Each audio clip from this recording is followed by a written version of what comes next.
Hello Varlets. With the release of Beyond the Hive and the new Expedition game mode, we're also getting a pretty impactful balance pass on all classes and a bunch of weapons. No, the dueling sword isn't getting nerfed in this one, so you can still hold on to it. Instead, I'm actually pretty excited to see how the changes to some of the more unloved talents and underpowered weapons will fare after this balance and whether we'll find a new place for them. Let's dive right in. Starting with our latest class, the Hive Scum. This class is seeing a mild restructuring to its talent tree. First off, it's getting one of the plus 25 toughness nodes removed and folded into its base toughness. So now its base will be 100 toughness instead of 75. The Hive Scum will also have a class iconic talent which revolves around dodges. By default, the class has plus 1 effective dodge. As a result, the moving target talent has also been removed. Like the wind talent has also been removed from the tree and is active on Hive Scum by default. So far, so good. In addition to these base changes, the Hive Scum is getting some new talents too. Alley Rat provides the Hive Scum with plus 50% dodge distance. This talent will be the twin to the Nimble talent and you can only select one or the other. Street Tough allows you to knock nearby enemies away and gain plus 10% movement speed for 3 seconds when taking melee damage once every 8 seconds. Channel Devastation lets you ramp up your melee damage based on your crit chance, stacking up to 30 times for a maximum of 15% melee damage. Splash Damage gives you the ability to infect up to 10 enemies within 4 meters of killing an elite with a melee attack with 2 stacks of Chem Toxin. The stacks are capped at 2 and cannot stack up higher than that. And that's okay because Virulent Strain causes enemies to take 10% more damage from all sources while they are infected with Chem Toxin. With the introduction of these new talents, Loose Formation, Untouchable and Gang Tough have all been removed. Now, there are also a couple of reworks to some existing talents. Toxic Renewal, which used to restore toughness when an infected enemy was killed, has been remade. It now replenishes 1% toughness every second for each infected enemy within 15 meters up to a maximum of 10 enemies. Finally, and we knew all along it was coming, Pickpocket is getting changed. It now only activates upon a melee kill on an elite or special enemy. No more running and gunning for free now. You've got to engage in melee to fill your pockets once more. Which kind of makes more sense, I guess. Next up, we have some buffs and reworks for the Arbites class. Castigator's Stance is seeing a slight hit to its damage reduction from 80% down to 70%, but in return, it's getting a 20% strength buff for the duration. Writ of Execution, which is a buff you stack during Castigator's Stance, is seeing an adjustment. Now it requires less stacks to build up and last longer, but in return, you get 45% damage instead of 50. A fair trade, I suppose. Blessed Armament is getting a pretty nice buff. Instead of once every 1.5 seconds, it's now once per attack, giving you significantly more uptime on your ranged weapons. Nuncio Aquila now provides stun immunity at all times when previously it provided it only during ranged secondary fire. Terminus Warren, the keystone practically no one used, is getting a rework. Range attacks grant stacks of melee justice for each enemy hit, up to 20 stacks. Weak spot hits grant 3 stacks. Wielding your primary weapon spends your melee justice stacks to grant you plus 10% melee damage and 20% toughness damage reduction for 12 seconds. On the other hand, melee hits grant stacks of ranged justice, also max 20 stacks. Wielding your secondary weapon spends ranged justice stacks to grant plus 10% range strength, 50% range cleave, and plus 50% suppression for 12 seconds. From reading this, it seems to operate more like the Veteran's Weapon Specialist keystone now. It's based on duration rather than spending stacks. It's also easier to stack now, but how effective this keystone will be remains to be seen. Let's move on for now. Writ of Judgment, spending 20 stacks now provides plus 10% melee and range attack speed, and a plus 10% crit chance for 12 seconds. This is not a bad addition for the keystone. Terminal Decree now provides you and your allies in coherency with 1% toughness for each stack you spend. This change makes it a lot more fluid in generating toughness since it's no longer bound to only melee. A good change. Obstinate now grants you plus 33% ability cooldown regeneration for 12 seconds after spending 20 stacks. If my math isn't wrong, this basically amounts to shaving an extra 4 seconds of your cooldown every time you spend 20 stacks of Terminal Decree. Dispense Justice has been removed and Force of Will had its toughness restore reduced from 10% down to 7.5%. Overall, some interesting changes for the Arbites class. Next up, we have the big man. Ogryns are getting a lot of love in this update. First off, they are getting a nice plus 50% damage resistance while dodging, and it lingers for 0.25 seconds after. This is passive and built into the Ogryns kit. Next, Point Blank Barrage is seeing some love. On top of getting its duration increased from 10 seconds to 12 seconds, when Point Blank Barrage ends, it replenishes 50% of the ammo you spend back into your reserves.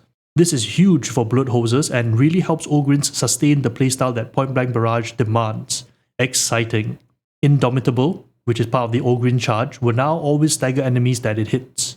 Go Again, which is the cooldown node tied to Taunt, sees a slight nerf from 2.5% to 2% per stagger. Frag Bomb now always kills human-sized enemies that aren't captains. Finally, an actual nuke that can be thrown to solve problems in a pinch in a huge radius. Rock now always kills specials regardless of where you hit them. This is a great change. Both Steady Grip and Mobile Emplacement now work while bracing and shooting. Dedicated Practice sees an increase to weapon swap speed from 20% to 35%. Slam had its cooldown between activations reduced from 1 second to 0.75 seconds. And finally, Crunch is getting its damage increase from 15% to 30%. Some small adjustments in some areas, but otherwise some really good buffs where it matters the most. Next, we have Psykers. Telkine's shield as a whole is seeing an adjustment. Dome Shield is getting a nerf with its cooldown increasing from 45 seconds base to 60 seconds. However, the Flat Shield is seeing a pretty nice buff. The base size of the shield is increased by 50% and its cooldown is reduced from 45 seconds to 40 seconds.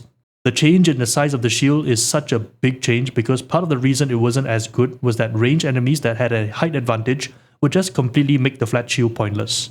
Bolstered Shield, which provided 2 shields and a cooldown reduction, had its cooldown component removed. This was probably folded in into base. It also switched places with Enervating Threshold, allowing you to take Bolstered Shields without having to take the anti-special wall, though I don't understand why you wouldn't take it.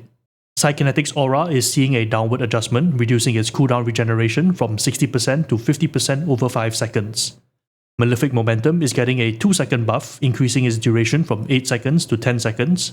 And Soul Stealer is getting a nerf to its toughness replenishment from 7.5% down to 5%.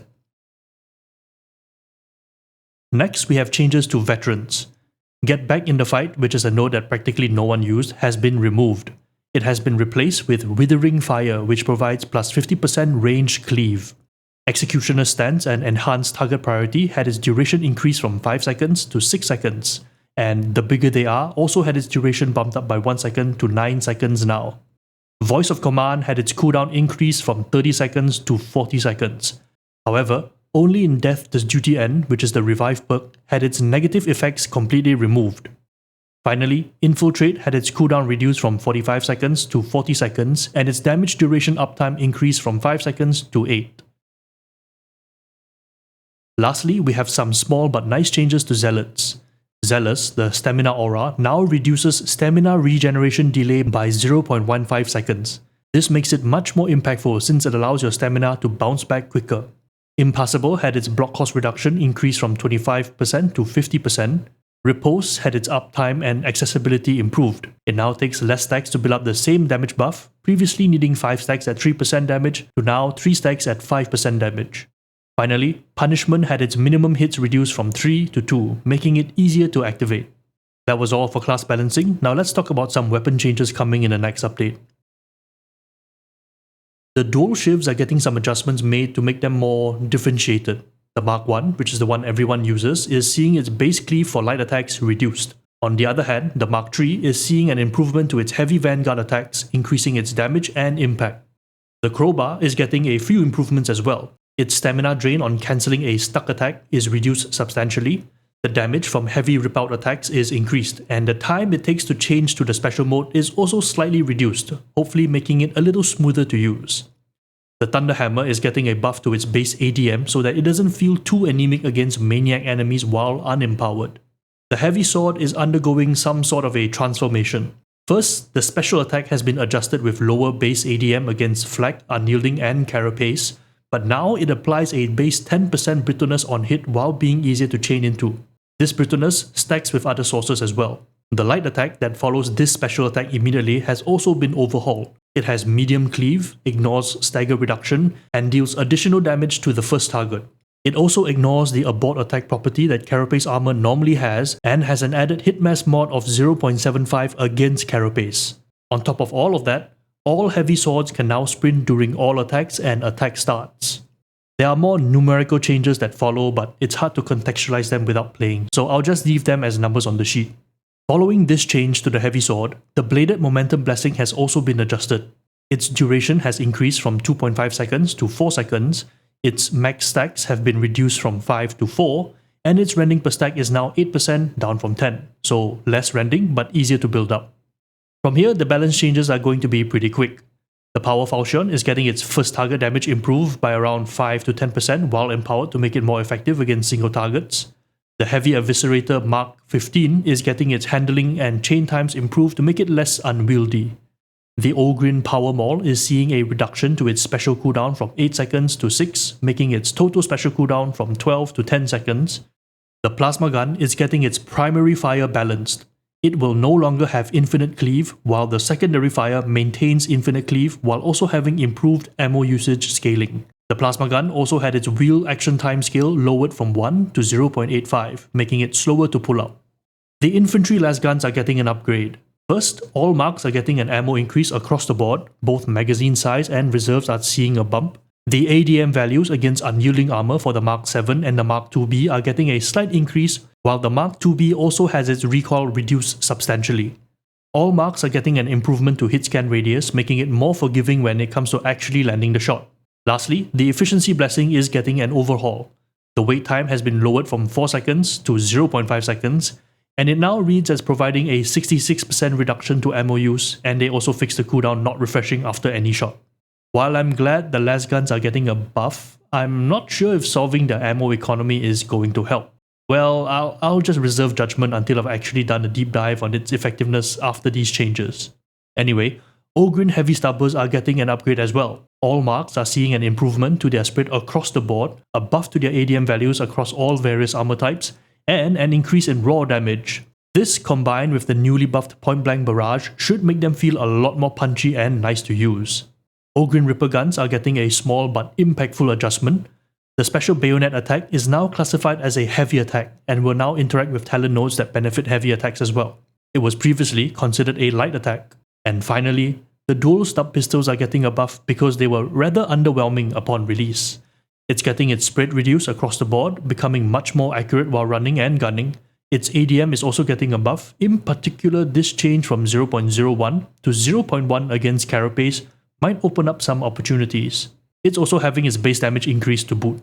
Beyond these are some general tweaks and QOL changes, but the one that most people are going to be happy about is the change that prevents talent trees from fully resetting when their layout receives changes. It will try to rebuild itself as best as it can, but it won't always produce a complete build.